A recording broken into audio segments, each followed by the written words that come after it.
चुन्नू और मुन्नू आपस में भाई भाई थे। चुन्नू बड़ा और मुन्नू छोटा था। चुन्नू की उम्र 10 साल और मुन्नू की 7 साल थी। इन दोनों बच्चों की अम्मी अब्बू अल्लाह को प्यारे हो चुके थे। चुन्नू और मुन्नू को उनके दादा और दादी ने अपने घर में रखा हुआ था। चुन्नू और मुन्नू इस लिहाज से खुशकिस्मत थे कि इनके दादा अब्बू, दादी अम्मा और चचा बड़े खुदा तरस थे।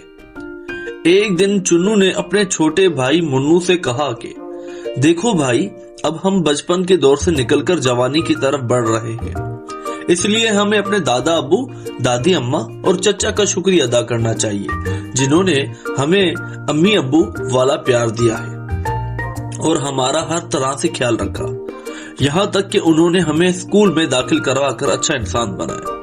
अब वक्त आ गया है कि हम भी इनका हक अदा करें और जब तक हम मुकम्मल जवान होकर आला तालीम हासिल नहीं कर लेते तब तक हमें इनकी खूब खिदमत करनी चाहिए ताकि अल्लाह मियाँ हमसे खुश और राजी हो जाए। मुन्नू ने अपने बड़े भाई चुन्नू की हाँ में हाँ मिलाई।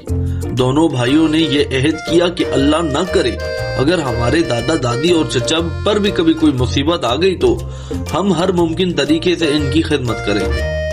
वक्त गुजरता चला गया और चुन्नू मुन्नू ने जवानी में कदम रख दिया। अब स्कूल की बजाय दोनों भाई इकट्ठे सुबह कॉलेज जाते और इकट्ठे कर वापस आते। सभी लोग इन दोनों भाइयों और इनकी तालीम से बहुत खुश थे। एक दिन खुदा का करना ऐसा हुआ कि शैतान ने बड़े भाई चुन्नू को वरगलाया और उसने अपने छोटे भाई मुन्नू को बहुत मारा और उसकी तमाम चीजें अपने कब्जे में कर ली और अकेला ही घर आ गया।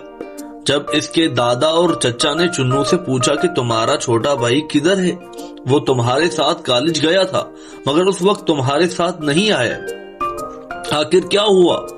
चुन्नू ने झूठ बोलते हुए कहा कि दादाजी, मुन्नू कॉलेज से छुट्टी करके अपने किसी दोस्त के साथ फिल्म देखने सिनेमा गया है। दादाजी को फिक्र लाहक हुई कि वो मुन्नू जो हमेशा अच्छे नौजवानों की तरह सीधा कॉलेज जाता और फिर चुन्नू के साथ मिलकर सीधा घर आता, आज उसे क्या हो गया कि वो सिनेमा जाकर फिल्म देखने लग गया है।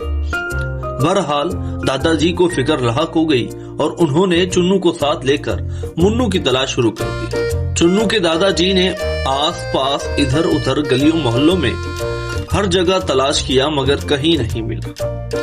आखिरकार थक कर हार कर दादाजी और चुन्नू घर वापस आ गए। जब मगरिब की नमाज का वक्त हुआ तो दादी जी नमाज पढ़ने लग गए।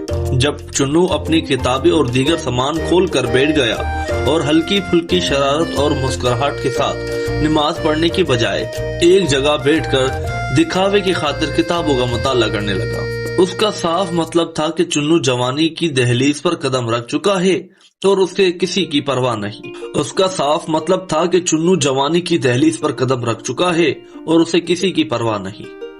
अचानक दरवाजे पर दस्तक होती है तो दादाजी को मुन्नू दिखाई दिया। वो खुशी से पागल हो गए। यही हाल दादी जी और चचा का था, जबकि चुन्नू शर्मिंदा हो गया क्योंकि उसका झूठ पकड़ा गया था। मुन्नू ने थोड़ी देर सस्ताने के बाद असल हकीकत से अपने दादाजी को आगाह किया तो उसके दादाजी हैरान रह गए। मुन्नू ने बताया कि वो कोई फिल्म देखने नहीं गया था बल्कि कॉलेज के प्रोफेसर साहब अपने घर में मिलाद में उसे शामिल होने के लिए ले गए थे। उसने कोई गलत काम नहीं किया। चुन्नू ने झूठ बोला है।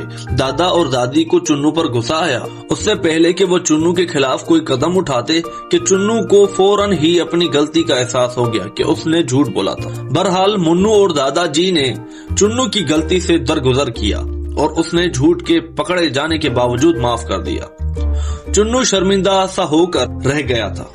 दादाजी ने मुन्नू के साथ साथ चुन्नू को नसीहत की कि आइंदा झूठ नहीं बोलोगे और सच्ची बात कहेंगे। चुन्नू ने माफी मांगी और एक मर्तबा फिर सब लोग इत्तेफाक से इकट्ठे रहने लगे। सच है कि झूठ बोलना बुरी बात